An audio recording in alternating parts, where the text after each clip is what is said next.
Hello everyone, welcome back to my channel. This is day 8 of our Hiragana journey.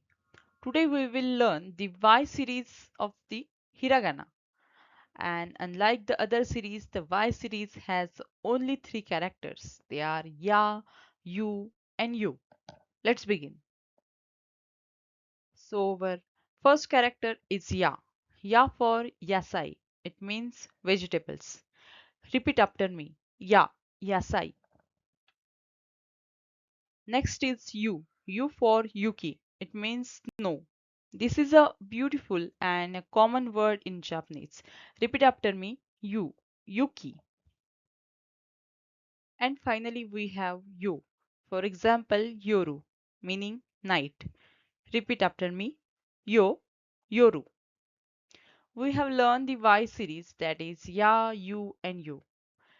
Remember, the Y series is special because it has only 3 characters, unlike most other hiragana rows.